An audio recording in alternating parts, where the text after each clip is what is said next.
Stock market में 5000 से ज्यादा लिस्टेड कंपनी है, लेकिन क्या आपको पता है कि इनमें से सिर्फ 3 to 4% company he long term wealth create करती है और बाकी कंपनी इन्वेस्टर का सिर्फ टाइम और पैसा दोनों बर्बाद करती है। तो सवाल यह है कि क्या आपके पास ऐसी कोई स्ट्रॉन्ग फिल्टर लिस्ट है जो सिर्फ उन्हीं कंपनी को दिखाए जो ट्रेडिंग और इन्वेस्टिंग दोनों के लिए अच्छे हैं। तो आज की वीडियो में आपको एक ऐसा पावरफुल फिल्टर दिखाने वाला हूं जिससे आप सिर्फ 5 मिनट में इंडिया की टॉप 150 से 200 फंडामेंटली स्ट्रॉन्ग कंपनी को शॉर्ट लिस्ट कर लोगे, जिससे आप अपनी वॉच लिस्ट में ऐड कर सकते हो और जब भी ये कंपनी गिरती है तो आप इनमें अपनी स्टडी के आधार पर इन्वेस्टमेंट या ट्रेडिंग के बारे में सोच सकते हो। तो वीडियो को लास्ट तक जरूर देखना, इसमें आपको सीखने को मिलेगा और YouTube पर कोई आपको ये नहीं बताएगा। 15 अगस्त के अवसर पर महाधमाका ऑफर 25 अगस्त की हमारी स्टॉक मार्केट मास्टर क्लास में, जहां एआई से कैसे ट्रेडिंग करते हैं इसको सिखाया जाएगा, चाहे वो इंट्राडे हो, स्विंग हो, पोजिशनल हो। महाधमाका ऑफर चल रहा है। 9708094321 पे कॉल कीजिए, हमारी टीम से बात कीजिए, भैया क्या है ऑफर। और साथ में जो हमारे अदर रिकॉर्डेड कोर्स है, जैसे ऑप्शन के हैं, फंडामेंटल के हैं, कई सारे कोर्स हैं जो आपको मोबाइल ऐप पर दिख सकते हैं, उसमें फ्लैट 50% का डिस्काउंट है। तो अभी का भी कॉल कीजिए, ऐसा मौका फिर नहीं आएगा। तो एक कदम आजादी की ओर। चलिए शुरू करते हैं। एनएससी पे लगभग 1500 से 2000 कंपनी लिस्टेड है और बीएससी पर 5000 के पास। अब ऐसे में ये बिल्कुल प्रैक्टिकल नहीं है कि हम हर एक कंपनी के फाइनेंशियल को मैनुअली चेक करें और ना हर कंपनी के क्वार्टर रिजल्ट या न्यूज को ट्रैक कर सकें। ऐसे में एक क्वेश्चन बार बार पूछा जाता है कि अच्छी कंपनी का एक एसओपी बना दीजिए जिससे हम अच्छी कंपनी जब भी गिरे तो हम इन्वेस्ट कर सकते हैं, राइट है ना। या फिर कुछ लोग ये पूछते हैं कि 5000 कंपनी में टॉप की बेस्ट 150-200 कंपनी का फिल्टर बता दीजिए जिससे हम रेगुलर उसको ट्रैक कर लें। तो वही फिल्टर आज हम बता रहे हैं। तो हमारे पास इंडिया की बेस्ट 150-200 कंपनी का एक बास्केट तैयार हो जाएगा जिसमें कंपनी फिल्टर होकर आएगी तो आप प्लान करेंगे। और एक चीज बता देता हूं कि इन कंपनियों में इनसाइडर मैनिपुलेशन करना भी इम्पॉसिबल है, इसलिए इन कंपनी को आप अपनी वॉच लिस्ट में ऐड करके डेली ट्रैक कीजिएगा, ठीक है। और चार्ट पैटर्न को देखना है जो हम टेक्निकल में सिखाते हैं, वो आपको हेल्प करेगा। इन कंपनियों को शॉर्टलिस्ट के लिए आपको screener.in की वेबसाइट पर जाना है। ये इंडिया की सबसे बेस्ट फ्री स्क्रीनर वेबसाइट है जहां पर आपको सारी इंपॉर्टेंट फाइनेंशियल इंफॉर्मेशन मिल जाती है। अब मैं आपको सिंपल स्टेप में स्टॉक को फिल्टर करना सिखाने वाला हूं जिससे आप 5 मिनट में बेस्ट अवेलेबल कंपनी को देख पाओगे, राइट, चाहे आप ट्रेड करते हो या इन्वेस्ट करते हो। सबसे पहले हम चलेंगे screener.in पर, आपकी वेबसाइट पर जो आपको यहाँ पर दिख रहा है।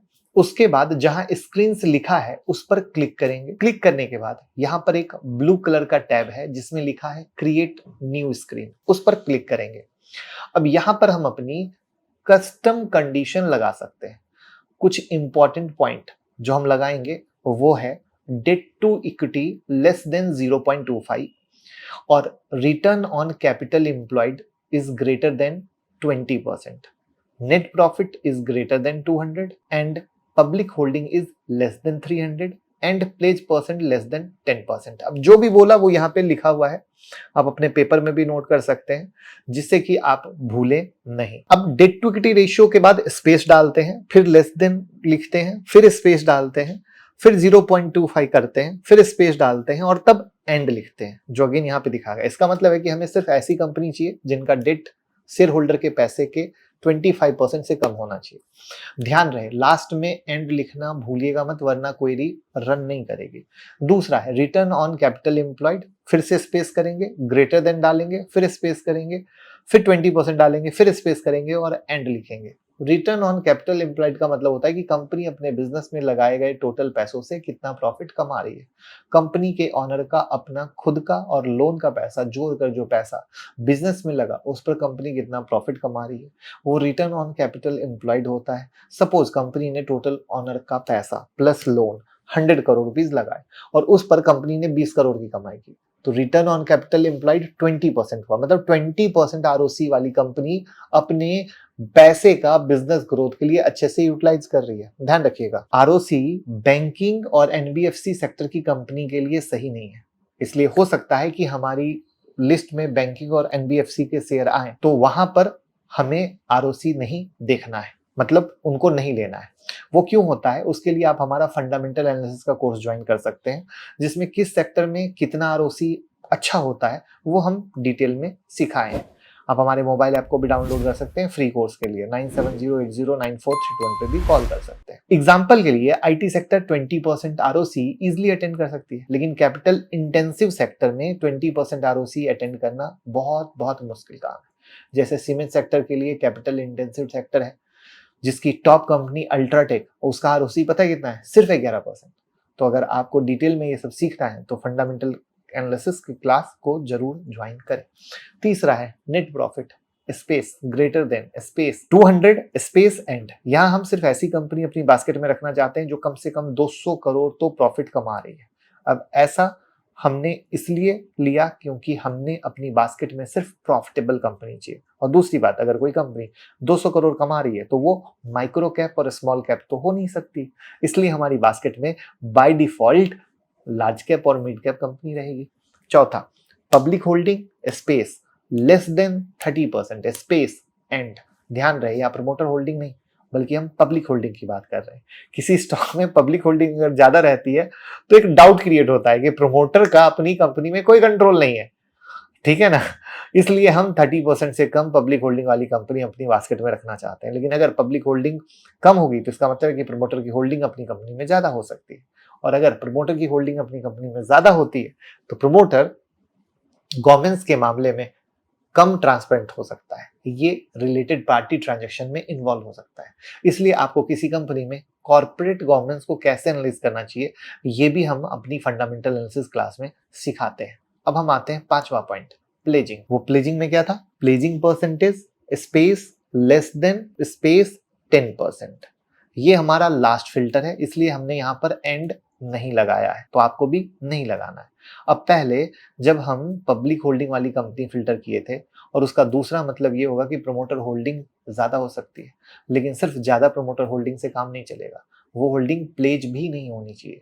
तो यहाँ ज्यादा से ज्यादा 10% प्लेज होगा, इसलिए हम ये फिल्टर यूज किए। अब ध्यान देने वाली बात यह है कि इस बास्केट में ऐसी कंपनी भी आएगी जिनका हो सकता है कि प्लेज परसेंट 9% हो और प्रॉफिट 200 करोड़ से ज्यादा हो, लेकिन उस कंपनी का मार्केट कैप इतना ज्यादा है कि वो 9% प्लेज एक बहुत बड़ा लोन अमाउंट हो सकता है। इसलिए प्लेज परसेंटेज को प्रमोटर होल्डिंग और मार्केट कैप से कैसे रिलेट करना है ये भी आपको सीखना पड़ेगा। आई बात समझ में। और ये बिना सीखे, जैसे कहते हैं ना कि मतलब अभी हमने इस वीडियो में क्या की, चीजों को बताया समरी करके, बट क्या 10 मिनट में कुछ हो सकता है, नहीं ना। दैट्स द बिग रीजन, पूरा चीज सीखना चाहिए। अब क्वेरी को रन करते हैं। जैसे ही आप क्वेरी रन करोगे आप देखोगे वो कंपनी आपके सामने है, सभी कंडीशन को जस्टिफाइड कर रही है। ये वो कंपनी सारी फंडामेंटल स्ट्रॉन्ग कंपनी है जिसको आप वॉच लिस्ट में रखकर ट्रैक कर सकते हो अपनी स्ट्रेटजी जो आपने सीखी है उसके आधार पर। इस रिजल्ट में आपको TCS, Infosys, Kemps, IRCTC, KPIT, ITC जैसी दिग्गज नाम दिख रही है।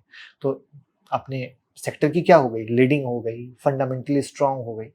लेकिन अगर आप इस लिस्ट में कोई बैंक या एनबीएफसी का स्टॉक ढूंढोगे, नहीं मिलेगा, क्योंकि हम आपको वीडियो में पहले ही बता चुके हैं कि बैंकिंग सेक्टर और एनबीएफसी सेक्टर में आरओसी 20% मेंटेन करना नेक्स्ट टू इम्पॉसिबल है, क्योंकि ये एक स्प्रेड बेस्ड बिजनेस होता है जिसमें सस्ता लोन लेकर महंगा लोन बेचना होता है, और जो स्प्रेड डिफरेंस आएगा वो बैंक का प्रॉफिट होता है ना कि खर्चा। तो आरओसी में बैंक जो आरबीआई से लोन लेती है उसके कैपिटल का पार्ट बन जाता है, और बैंक जो इंटरेस्ट स्प्रेड कमाती है वो कैपिटल के कंपैरिजन में इतना कम होता है कि आरओसी मुश्किल से 6% 7% तक पहुंचता है। इसलिए इस फिल्टर में आपको कोई भी बैंक या एनबीएफसी नहीं है। लेकिन अगर आपको बैंक और एनबीएफसी कोई भी बास्केट में ऐड करना है तो उसका तरीका भी हम आपको बता देते हैं कि आप किसी बैंक को screener.in पे सर्च कीजिए और पीयर कंपैरिजन वाले सेक्शन में जाकर आपको सेक्टर का नाम लिखा दिखेगा। आप बैंक पर क्लिक करेंगे तो screener.in आपको दूसरी विंडो में सारी बैंकिंग कंपनी को दिखा देगा। इंडिया में टोटल 41 लिस्टेड बैंक है, लेकिन आपको मार्केट कैप के हिसाब से टॉप 10 कंपनी यानी टॉप 10 बैंक अपनी वॉच लिस्ट में डालना है।